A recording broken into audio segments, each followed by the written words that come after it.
my stand mixer. Hi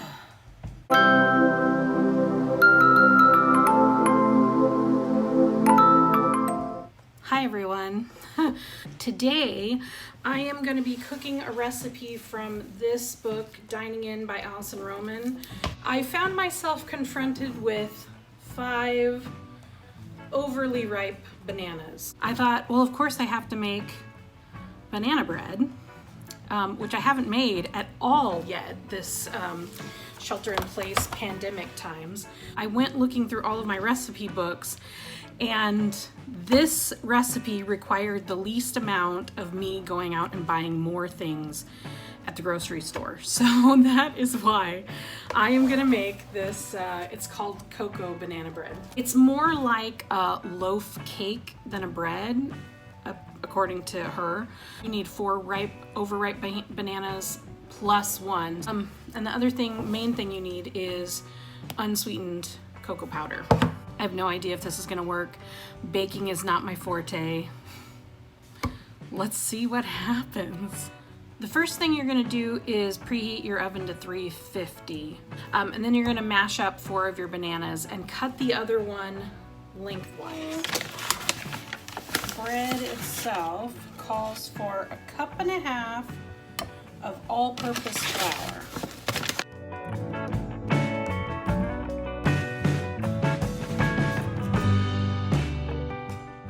Oh, god damn, this stuff always gets all over the place.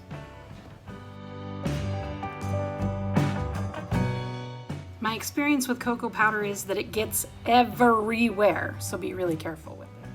So in this bowl, I have 1.5 cups of all-purpose flour, 1/2 cup of unsweetened cocoa powder. I'm gonna add a teaspoon of baking soda, and then a teaspoon of salt. All right, so it says to whisk this together, and then we're gonna set it aside. I've been doing this all in a screwy order, so let me get started back at the very beginning. I'm gonna take my little loaf pan, and I'm gonna take my butter-flavored nonstick spray, and I'm gonna spray the inside of my loaf pan. It's calling for demerara sugar. I don't have any of that. I wasn't gonna buy any more since I have this turbinado sugar, and you just coat the inside of your loaf pan with the sugar.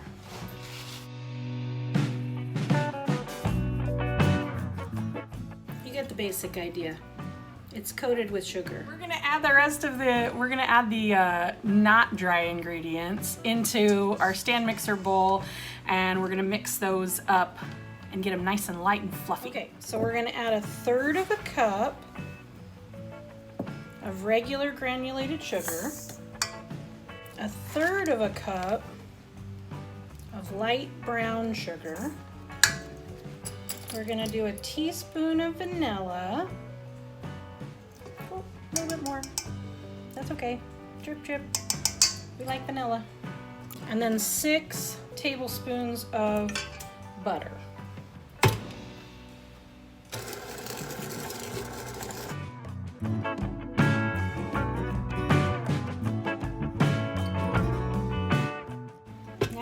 Add our egg.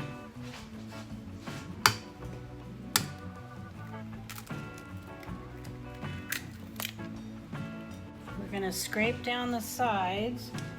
Get that off of there. And we're going to let that go to town for another 2 minutes. Okay, now we're going to turn this down to low. We're going to slowly incorporate our dry ingredients.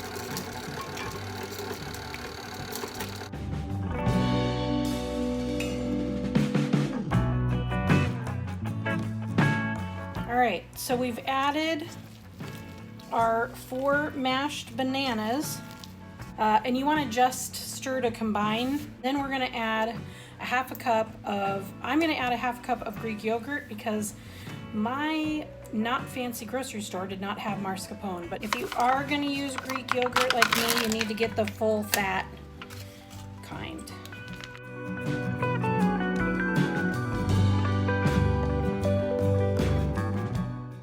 This is gonna go into my bread thing, and then it's gonna get cooked for an hour and a half at 350. Oh, I almost forgot the most important part. Bananas on there, like that.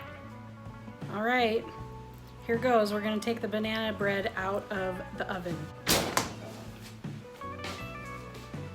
Look at that. I'm gonna let it sit and cool down. It doesn't really look like the picture in the cookbook, nor does it look like the pictures that I have seen on my cookbook club of the people who have made this before. So, I don't know. Let's see if we can turn this out of the bread tin. Ooh, it's still a little warm and it's pretty gooey. Oh my gosh, came right out. I love any chance I get to use one of my grandma's pretty platters. Let's cut into this and see if it's any good. All right, it's time to try this banana cocoa bread. It's very sticky on the outside because it had that sugar.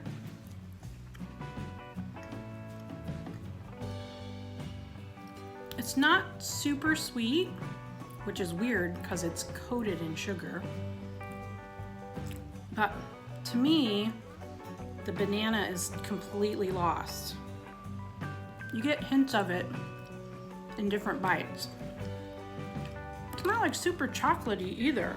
Like, I feel like they combined chocolate and banana and got neither flavor.